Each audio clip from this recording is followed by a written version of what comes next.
Naruto Storm Connections is finally getting released on the 17th of November, and I had the chance to play the demo version of the game at Gamescom.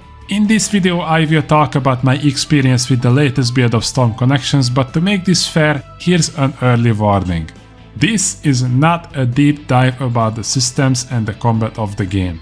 I will touch on them and try to mention all the major changes, but only to reinforce my take on the good and the bad aspects of the game.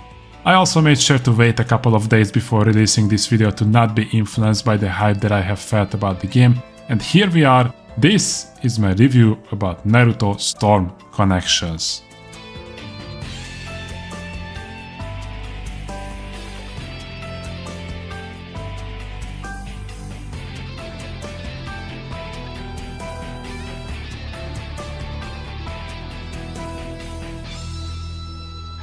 Let's start by talking about what changed since Storm 4, as I am sure that's what most people are curious about. How much has the game changed since its predecessors, and is this worth my money?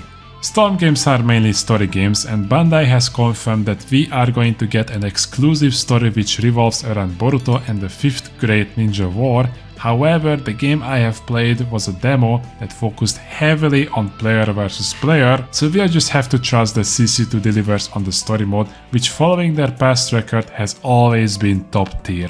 The Bandai staff was kind enough to always tell me if a good player has shown up, like at one point they even asked me if I'd like to play with a TikTok live streamer who has yet to be beaten. The guy was even bold enough to put up €10 on the line, and because of his generosity, I was able to buy a pizza for dinner. The game included all the 10 new playable characters and other fan favorites which have gone through significant changes, and I of course tried to play with everyone, but I'm not gonna lie, I might have forgotten that Boruto is part of the game, like everyone else just felt way more interesting. I tried Boruto for like 5 minutes at most. Every character got a second jutsu, and everyone got the ability to restand their opponent either in their combos or in their jutsus. These two changes immediately makes everyone broken if the developers don't do some changes, and oh boy, they have done some changes. Due to the restands, every character received at least one infinite combo, and to counter the massive amount of damage one could suffer, they have implemented damage scaling.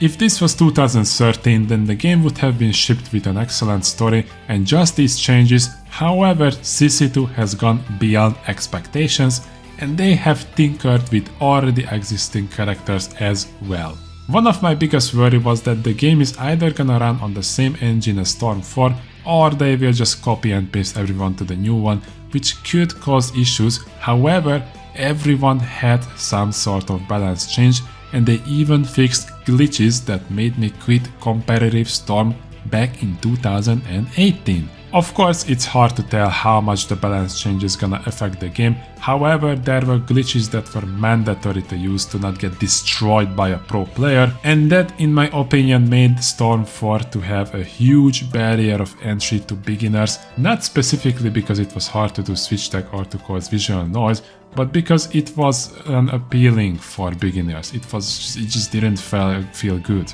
I can say that they made some effort to make the game more beginner friendly with the introduction of simple controls. When I heard that Storm is going to get simple controls, I was very shocked. I didn't know how can the game become easier to play, and simple control is the answer. I had 3 of my friends try Connections, one who has never touched the game, one who stopped playing in Storm 2, and one who stopped playing in Storm 3. All 3 of these players have told me that they never felt lost. They always knew what they were doing. They always knew what buttons they are pressing. They had full control over their actions. A couple of times I have accidentally left simple controls on, and I felt the same. Like, I will definitely stay on default controls, but it took me less than a minute to figure out what I'm doing. I've also tried to replicate all the glitches that current Storm players consider as features or tech, and during the limited time that I had, I could not do most of them.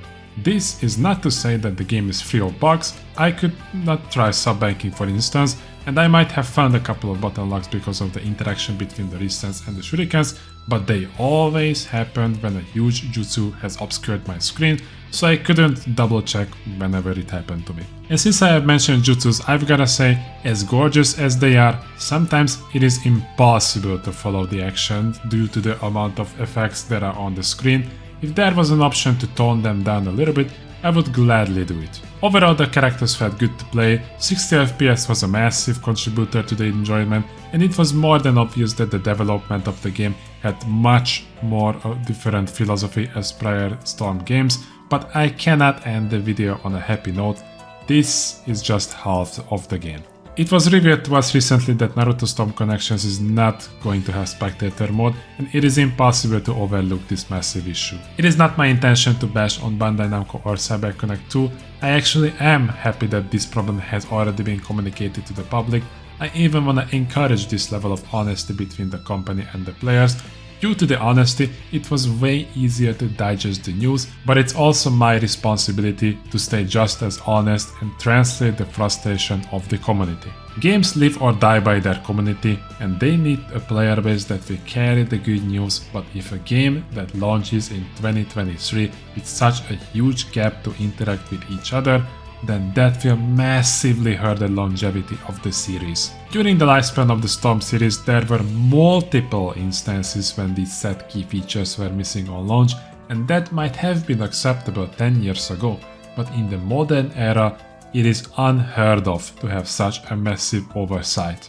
Community features are just as, if not more important than the balance changes that were implemented into the game. And to avoid confusion, I am not saying all of this to have more ways to make videos or to host tournaments easier. That's far from the truth. I am saying this because I have casual and competitive friends in the Storm community, and if you can get these two audiences to agree on something, then that's definitely an issue. I know the last segment turned my review a bit too dark in the end, but by the off chance somebody at Bandai watches this video, I have felt that I have to tell them what the community's opinion is, be that positive or negative.